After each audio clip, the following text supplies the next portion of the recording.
बिस्मिल्लाहिर्रहमानिर्रहीम अस्सलाम वालेकुम and welcome to the Unix Academy. आज के लेक्चर में हम पढ़ने वाले हैं usability of assessment tool. Basically ये क्या है, यूज़ेबिलिटी जो एक अच्छा टेस्ट है उसकी क्वालिटी होती है यूज़ेबिलिटी। ठीक है, हमने इससे पहले वैलिडिटी के बारे में पढ़ा है, रिलायबिलिटी के बारे में पढ़ा है। आज हम पढ़ने वाले हैं यूज़ेबिलिटी के बारे में। तो लफ्ज़ को पहले देख लेते हैं, समझें कि जो यूज़ेबिलिटी है, यूज़ेबिलिटी का मतलब होता है काबिले इस्तेमाल, मतलब कि यूज़ करने के काबिल हो। अब टेस्ट यूज़ करने के काबिल कैसे हो सकता है उसकी, यानी कुछ ऐसे आप कह लें खसूसियात होंगी, कुछ करेक्टरिस्टिक्स होंगी जिसकी बिना पर हम उसे क्या कहेंगे कि ये टेस्ट जो है वो अच्छा है। तो यूज़ेबिलिटी को हम ज़रा डिटेल में जानते हैं। नेक्स्ट स्लाइड में देखते हैं कि क्या करेक्टरिस्टिक्स होती हैं इसकी। जी, तो हम पहले करेक्टरिस्टिक्स को देखेंगे। Characteristic of test to fulfil the following practical consideration. अच्छा, यूज़ेबिलिटी क्या होता है, करेक्टरिस्टिक्स होती हैं टेस्ट की। ठीक हो गया, तो क्या होना चाहिए कि एक टेस्ट को टाइम फॉर एडमिनिस्ट्रेशन, यानी कि अब हमने क्या करना है, टाइम रिक्वायर होता है। ज़ाहिर सी बात, जो भी हमने टेस्ट लेना होता है, कोई 2 घंटे का होता है, आधे घंटे का होता है, वो डिपेंड करता है टेस्ट किया, तो उसके लिए टाइम को एडमिनिस्ट्रेट करना होता है, टाइम को प्रॉपर मैनेज करना होता है। ठीक है, दूसरी चीज़ क्या होनी चाहिए कि ईज़ ऑफ एडमिनिस्ट्रेशन, यानी आप ये कह लें कि जो आपने वहाँ पर निगरानी करनी है, एडमिनिस्टर करना है ड्यूरिंग द टेस्ट, वो जो है उसमें आसानी होनी चाहिए। यानी टेस्ट को इतना मुश्किल नहीं होना चाहिए कि जो इन्वेजिलेटर है या फिर जो टीचर है उसे खुद को ही बताने में जो है इंस्ट्रक्शन देने में प्रॉब्लम हो रही हो। ठीक है, इसी के साथ क्या ईज़ ऑफ स्कोरिंग, टेस्ट ऐसा बनाए जिससे स्कोर करना आसान हो सके। चौथा क्या, ईज़ ऑफ इंटरप्रिटेशन, यानी कि रिज़ल्ट निकालना भी आसान हो। पांचवा क्या, availability of equivalent form and cost of testing. अच्छा, ये जितनी भी करैक्टरिस्टिक अभी हम इनको डिटेल में पढ़ते हैं, तो उसी के अंदर हम ये सारी चीज़ों को डिस्कस करेंगे।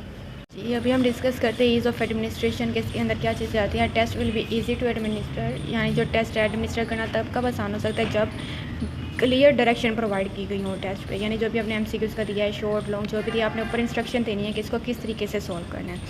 ठीक है, इसके साथ सब test will be few, time of test will be suitable, यानी ये सारी चीज़ें टेस्ट लेते वक्त भी हमने कुछ एक्स्ट्रा टेस्ट अपने पास रखने हैं। ठीक है, इसी के साथ जो टाइम है टेस्ट का, अगर 30 मिनट का टेस्ट है तो उसे उसी के अंदर वाइंड अप आपने करवाना। ये नहीं कि आप उसको 15 मिनट दे रहे हैं 30 मिनट के टेस्ट के लिए, तो जाहिर सी बात है जो बच्चा है वो अच्छे तरीके से नहीं कर पाएगा फिर उसमें परफॉर्म। दी कॉम्प्लिकेटेड डायरेक्शन और number of the subtest and the short time adversely affect the validity and reliability of a test.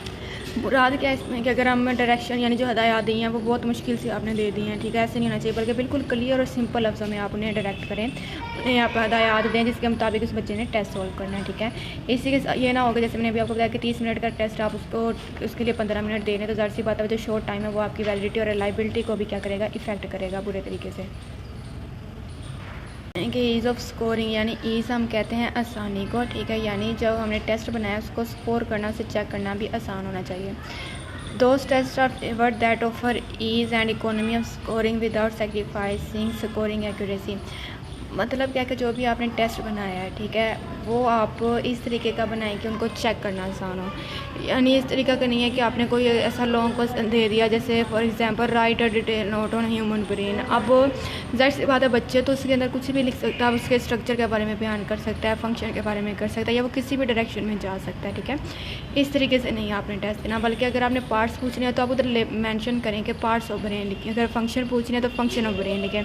इस तरीके से क्या करना है, क्लियर डायरेक्शन प्रोवाइड करनी है आपने इसके ऊपर, ताकि आपको चेक करने में आसानी हो और बच्चे को भी क्या करें, रूब्रिक मिल जाए, एक गाइडलाइन मिल जाए कि उसने किस तरीके से पेज को क्वेश्चन को सॉल्व करना है, पेपर को सॉल्व करना है। अच्छा, नेक्स्ट पॉइंट आ जाता है ईज़ ऑफ इंटरप्रिटेशन। इंटरप्रिटेशन यानी जो रिज़ल्ट निकालना वो भी आसान होना चाहिए। When the test result are presented to the people और parent, ease of interpretation and application are especially important. यानी जब आप पेपर चेक करके रिज़ल्ट देंगे बच्चे को या उनके पेरेंट्स को, आपने क्या करना है कि इस तरीके का पेपर होना चाहिए कि देखते साथ जब आप चेक करें तो वो पता चल रहा हो कि इसमें इतने मार्क्स हैं या इसमें ये चीज़ है। ठीक है, if results are correctly interpreted they contribute in important educational decision. यानी अगर आपका टेस्ट बिल्कुल ठीक चेक हुआ है, अगर यूजेबिलिटी उसकी अच्छी है, आपने ठीक तरीके से टेस्ट चेक किया हुआ है, इंटरप्रेट किया हुआ है, तो वो टेस्ट क्या करेगा, आगे जाके आपको डिसीजन मेकिंग में भी हेल्प आउट करेगा। क्या availability of equivalent form. Equivalent का मतलब क्या होता है, बराबरी। ठीक है, इक्विवेलेंट हम कहते हैं इक्वल को, बराबरी को। अच्छा, the equivalent form of a test measure the same aspect of behavior by using test item that are alike in content, difficulty level and other characteristics। यानी आपने क्या करना है कि एक्स्ट्रा ऐसा भी टेस्ट बनाना है जो कि उसी लेवल को, उसी कंटेंट को मेजर कर रहा हो, ठीक है। The equivalent form of a test are often desirable, जब यानी ज़रूरत कब पड़ती है इक्विवेलेंट फॉर्म की, जब एक टीचर फील करता है कि that score of a student is an achievement test is very low, यानी जो अचीवमेंट है, जो उसने प्रॉपर एक टेस्ट लिया था उसमें क्या आया कि बच्चों के जो मार्क्स हैं वो क्या हैं, थोड़े आए हैं, कम आए, तो टीचर क्या करेगा, वो इक्विवेलेंट फॉर्म से उसे एडमिनिस्टर कर सकता है, इसीलिए दोबारा से चेक कर सकता है कि बच्चे की जो है वो कहाँ पे यानी गुंजाइश है। नेक्स्ट पॉइंट आ जाता है हमारे पास कॉस्ट ऑफ टेस्टिंग, मतलब कि जब टेस्ट ले रहे हैं उसकी कीमत क्या, ये ना हो कि आप बहुत ज़्यादा जो है पैसे लगा के टेस्ट बनाएं, लेकिन इस तरीके का नहीं होना चाहिए, ठीक है। टेस्ट शुड भी इकोनॉमिकल, यानी थोड़े नॉर्मल जितनी आपके पास रिसोर्सेज है उसके अंदर रहकर आपने टेस्ट बनाना है। But sacrificing valid and reliable test और being high cost and selecting cheaper test is false economy, यानी ये ना हो कि आप पैसे बचाने के लिए टेस्ट की वैलिडिटी और रिलाइबिलिटी को अगर ख़त्म कर रहे हैं तो दैट मीन कि वो टेस्ट जो है वो एक गुड टेस्ट नहीं होगा। जी, तो हमने क्या पढ़ा, यूजेबिलिटी की करैक्टरिस्टिक्स पढ़ी हैं, उनको जो है वो एक्सप्लेन किया, तो आई होप कि आपको जो है वो अच्छे से समझ आ गई होगी।